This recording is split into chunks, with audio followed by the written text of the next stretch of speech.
primera ciudad donde Pablo predica el Evangelio, la primera ciudad en Europa, en la región de Macedonia. Recordamos que allí en Filipos no había ninguna sinagoga. ¿Alguien recuerda dónde es que Pablo predica por primera vez?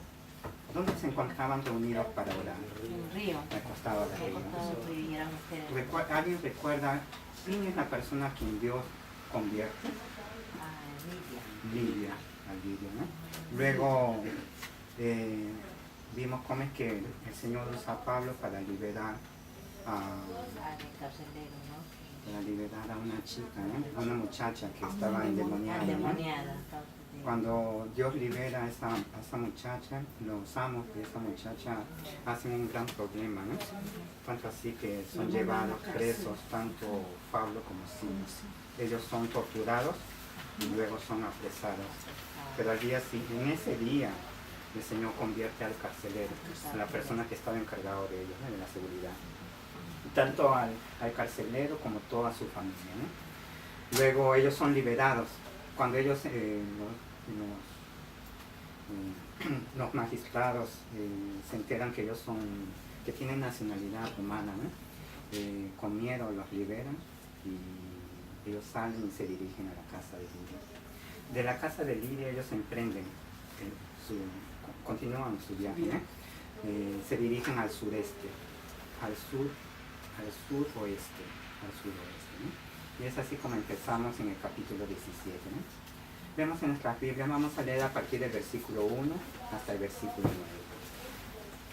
Dice la palabra de Dios: pasando por Anfípolis y Apolonia, llegaron a Tesalónica, donde había una sinagoga de los judíos. Y Pablo, como acostumbraba, fue a ellos y por 3 días de reposo discutió con ellos, declarando y exponiendo por medio de las Escrituras que era necesario que el Cristo padeciese y resucitase de los muertos, y que Jesús, a quien yo os anuncio, decía él, es el Cristo. Y algunos de ellos creyeron, y se juntaron con Pablo y con Silas, y de los griegos piadosos gran número, y mujeres nobles no pocas.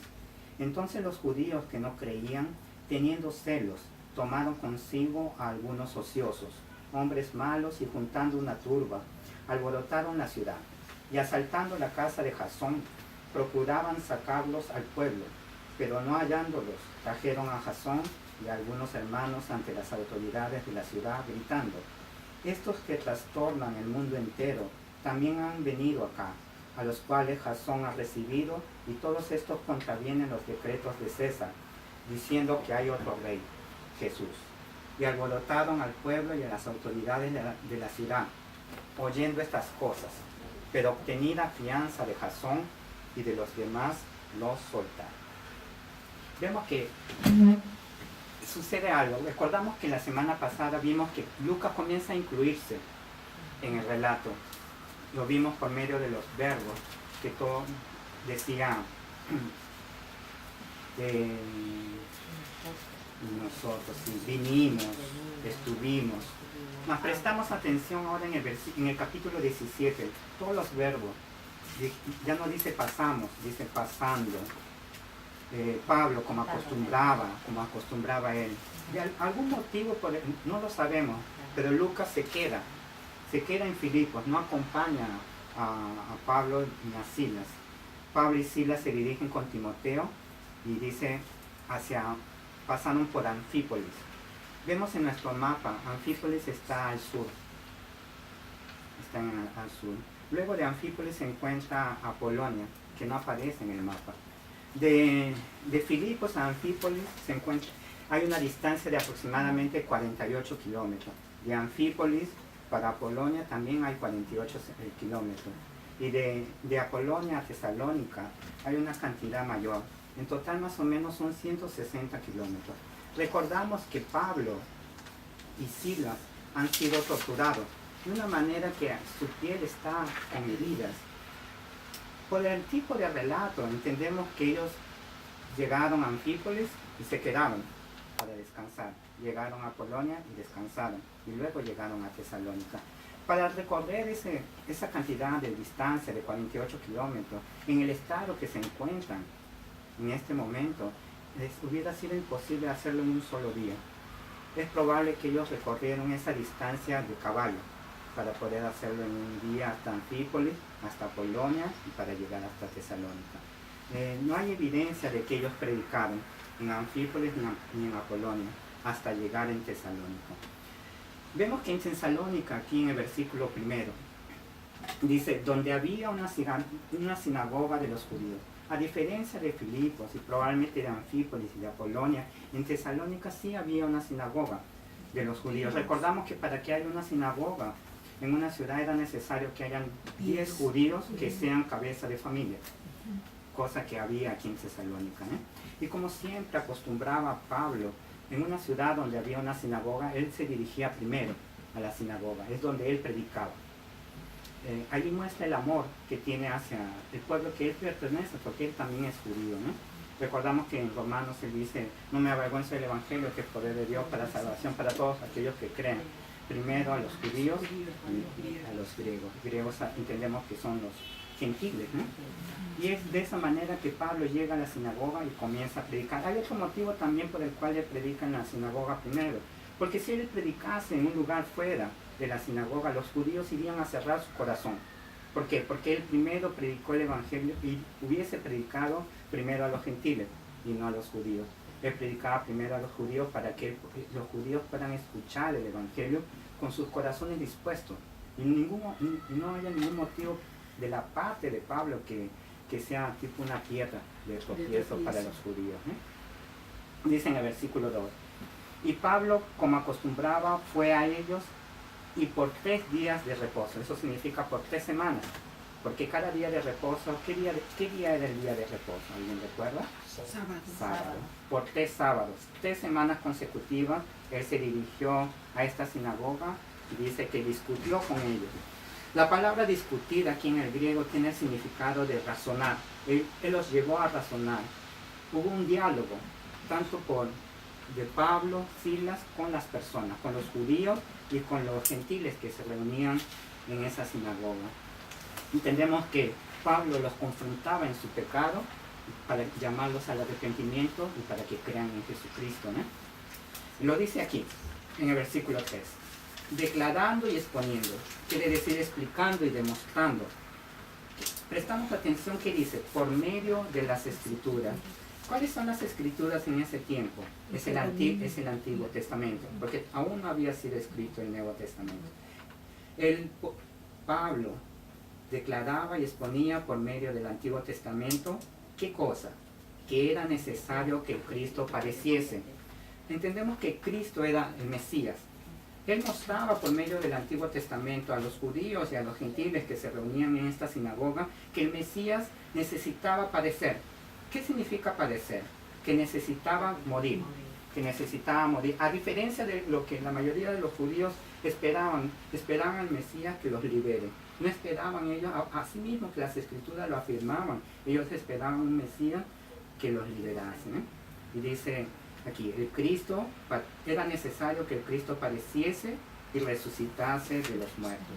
Hay varios versículos y varios pasajes en el Antiguo Testamento en que muestra que el Mesías debería padecer. El más conocido de nosotros, ¿cuál es? Isaías 53. Hay también el Salmos 22. Vamos a leer el Salmos 22.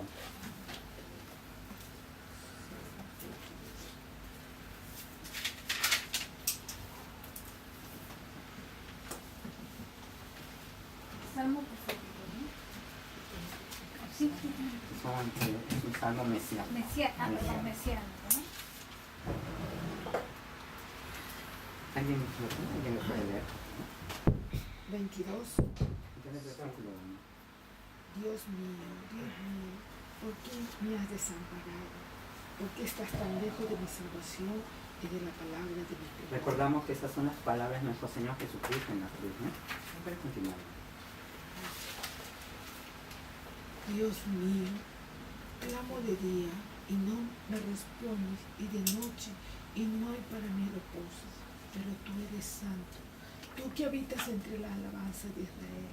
En ti esperaron nuestros padres, esperaron y tú lo libraste. Clamaron a ti y fueron librados, confiaron en ti y no fueron avergonzados. mas yo soy gusano y no hombre, aprobio de hombres y despreciado del pueblo. Todos los que me ven me escarnecen y estiran la boca, menean la cabeza diciendo, se encomendó a Jehová, líbrele él, sálvele, pues que en él se complacía. Vemos aquí, es la manera, es lo que sucedió efectivamente cuando nuestro Señor Jesucristo estaba en la cruz. Cuando estaba crucificado, las personas lo veían y muchos decían, tú que eres el Hijo de Dios, bájate de ahí, vemos a creer. Efectivamente ya en el Antiguo Testamento mostraba que el Mesías iría a sufrir, iría a padecer, iría a morir. Dice, pero tú eres el que me sacó del vientre, el que me hizo estar confiado desde que estaba a los pechos de mi madre. Sobre ti fue echado desde antes de nacer, desde el vientre de mi madre. Tú eres mi Dios. No te alejes de mí porque la angustia está cerca, porque no hay quien ayude.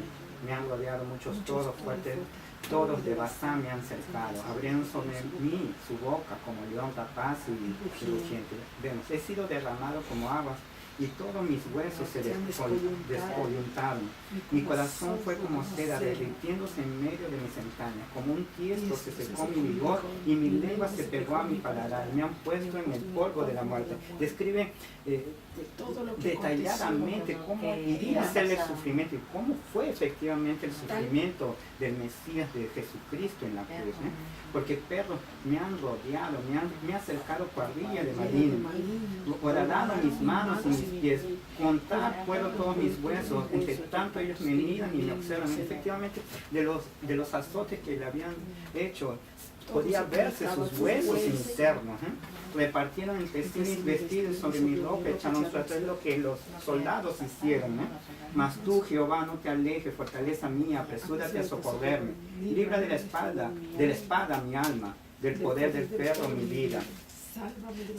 Del león, y líbrame de los cuernos de los búfalos. Anunciaré tu nombre a mis hombres, a mis hermanos, perdón. Y en él la congregación te alabaré. Los que teméis a Jehová, alabarle, glorificarle, descendencia toda de Jacob, y temerle vosotros, descendencia toda de Israel, porque no menospreció ni abominó la aflicción del afligido, ni de él escondió su rostro, sino que cuando clamó a él, le oyó. Vemos cómo es que describe ya en este salmo detalladamente cómo iría a ser el sufrimiento de nuestro Señor Jesucristo, cómo iría a padecer, cómo iría a morir. Y en Isaías 53 lo describe también. Cuando él dice perros, se refiere a los romanos, a los romanos, hombres, ¿no? A los hombres que estaban alrededor. Mi hermano, perdón, y cuando dice, aquí, donde dice, y me he sido derramado como agua, y todos mis huesos se descoyuntaron, mi corazón fue como cera. O sea, su corazón, su sufrimiento, su dolor. ¿De qué manera? Como su corazón fuese de cera. ¿Qué es lo que sucede en la cera? Ante la presión se derrite. Ante el calor se va derritiendo. Y mire, aquí dice, y mi corazón fue como cera, derritiéndose en medio de mis extrañas. O sea, en todo lugar de su cuerpo él estaba dolorido, pero dolor por nosotros, por el pecado que le estaba llevando. Y es así. Y hermano, otra cosa, que dice que si a nuestro Señor Jesucristo le hubieran roto la pierna, que no está escrito, pero, o sea, ¿qué hubiera acontecido? Hay una parte en el Antiguo Testamento en que nos dice que ningún hueso iría a ser quebrado.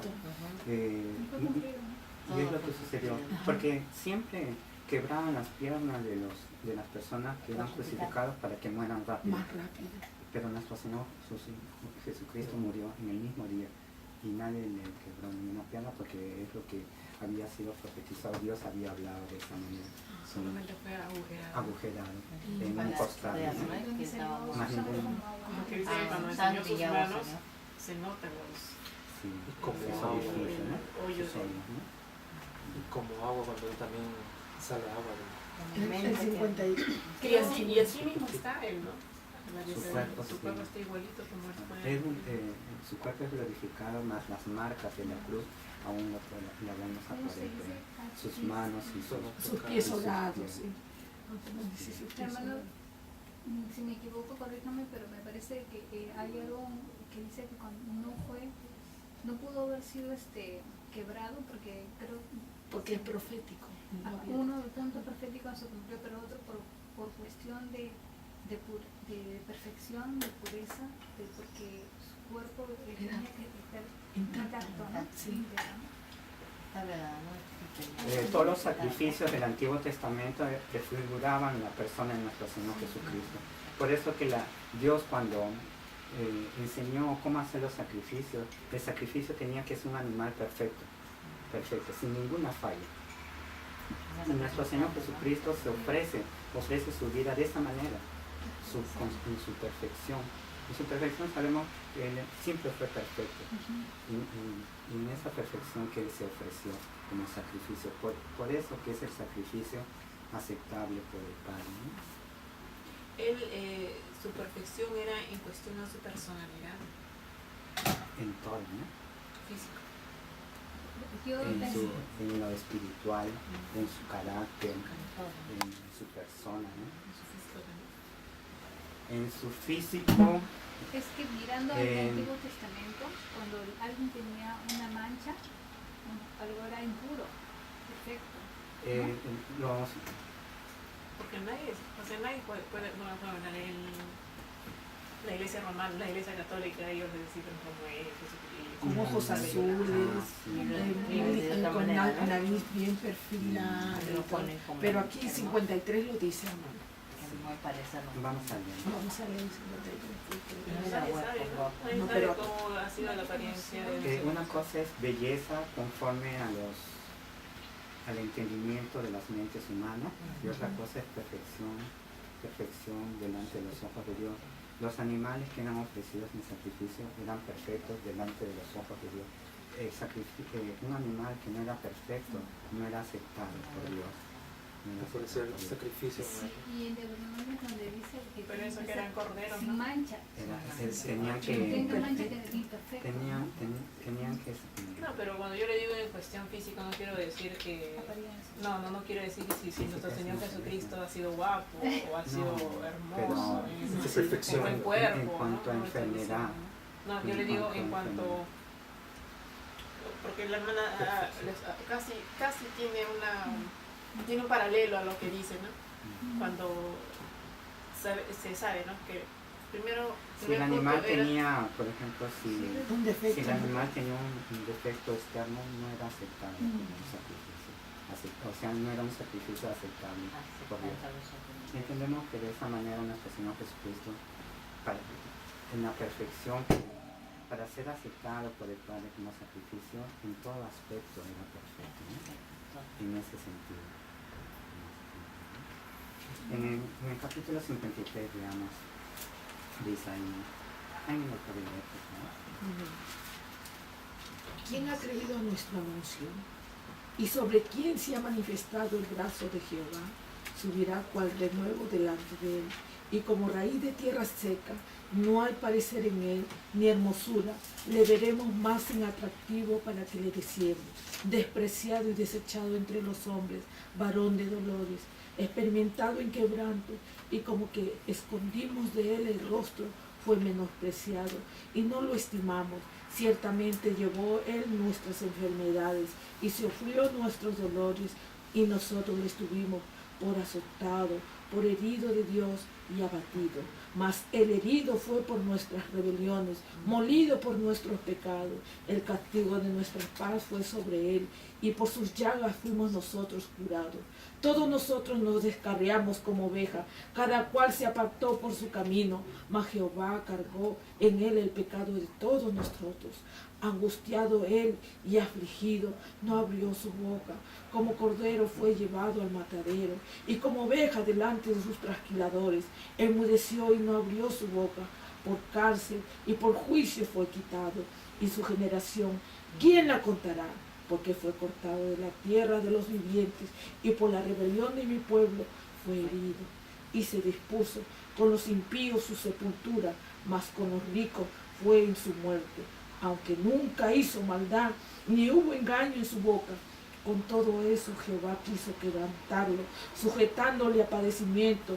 Cuando haya puesto su vida en expiación por el pecado, verá linaje, vivirá por largos días, y la voluntad de Jehová será en sus manos prosperada. vemos dos pasajes en que describen claramente que el Mesías iría a morir, que iría a tener una muerte, y describe cómo sería el sufrimiento, de qué manera iría a sufrir el Mesías. Y vemos aquí en la última parte que la hermana leyó, dice, y verá linaje. ¿Qué significa que verá linaje? Verá la descendencia. De todos los que... Vivirá por largos días, la voluntad de Jehová será en su mano prosperar. ¿Cómo es que el Mesías iría a ver linaje si iría a morir? A través de su iglesia nosotros. ¿Cómo es que iría? ¿Qué es lo que significa eso? El Mesías, ya vimos, aun cuando ellos no esperaban que muriese, la palabra de Dios dice que iría a morir. ¿Y cómo es que el Mesías iría a ver linaje? ¿Cómo es que él iría a ver descendencia si iría a morir? La única manera de que el Mesías viese descendencia es que resucitase. Hay un pasaje en que describe claramente, y es más, es usado, ya lo hemos visto por Pedro, por Pablo, para anunciarles y hacerles ver a los judíos que la palabra de Dios en el Antiguo Testamento describía que el Mesías iría a morir e iría a resucitar. Y está en el Salmos 16:10.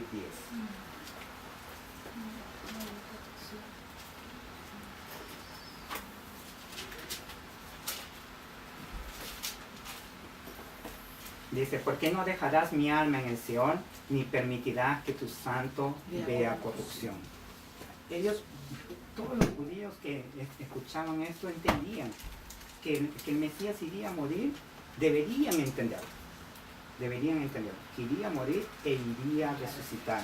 Y es lo que Pablo está mostrándoles aquí en la sinagoga, por medio de las Escrituras, que era necesario que el Mesías, que Cristo, muriese y resucitase de los muertos. Él anunciaba que Jesús es el Cristo, que Jesucristo es el Mesías. En el versículo 4, ¿qué es lo que sucede? Ante la predicación de la palabra, ¿qué es lo que sucede? Y algunos de ellos creyeron y se juntaron con Pablo, con Silas, y de los griegos piadosos gran número, y mujeres nobles no pocas. Regresamos en Hechos. Estamos en Hechos. Regresamos en Hechos, capítulo 17, versículo 4. Versículo 3 dice: Pablo, declarando y exponiendo, explicando y demostrando por medio de las Escrituras que era necesario que Cristo padeciese y resucitase de los muertos, que Jesús, a quien yo os anuncio, decía Pablo, es el Cristo. Versículo 4. Y algunos de ellos creyeron y se juntaron con Pablo y con Silas. ¿Quiénes son algunos de ellos? Algunos de los judíos creyeron y se juntaron con Pablo y con Silas. Y dice, y de los griegos piadosos. ¿Quiénes son los griegos piadosos?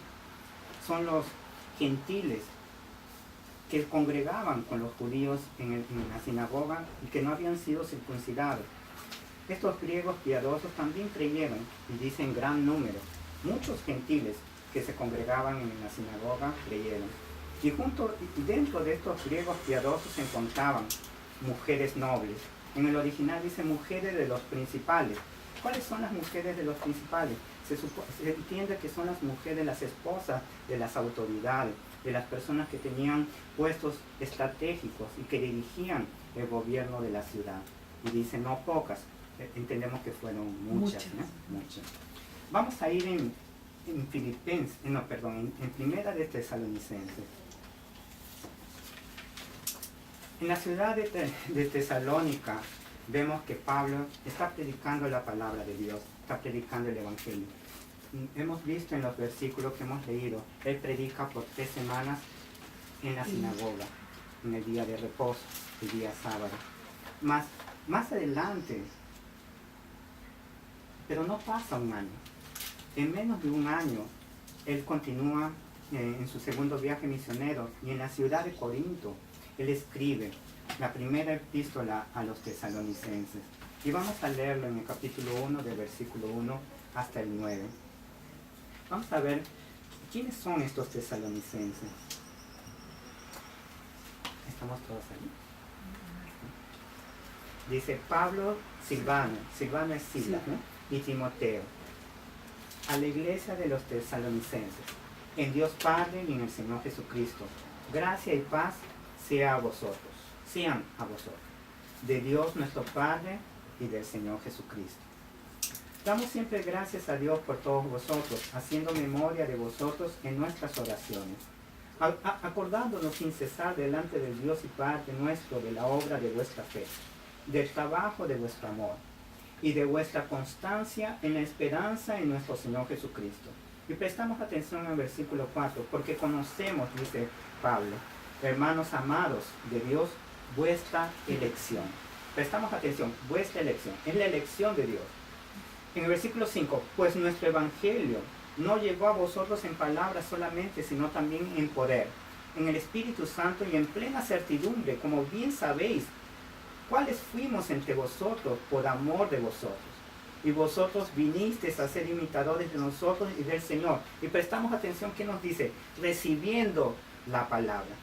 Elección de Dios y recibiendo la palabra en medio de gran tribulación. Y vamos a leer en Hechos que hay una gran tribulación después de que Pablo predica la palabra, mas con gozo del Espíritu Santo. Elección de Dios. Dios, sabemos que Dios elige. Dios escogió desde antes de la fundación del mundo, y sabemos que los escogidos, no sabemos quiénes son los escogidos, no sabemos, solo Dios lo sabe, mas hay una certeza, que lo que estamos leyendo nos trae una certeza. ¿Cuál es esa certeza? Que Dios va a salvar, que Dios va a salvar a sus escogidos. ¿Y de qué manera? Por medio de las Escrituras, por medio de la predicación de su palabra. Porque vemos, los elegidos, ¿qué hicieron? En el versículo 6, recibieron la palabra.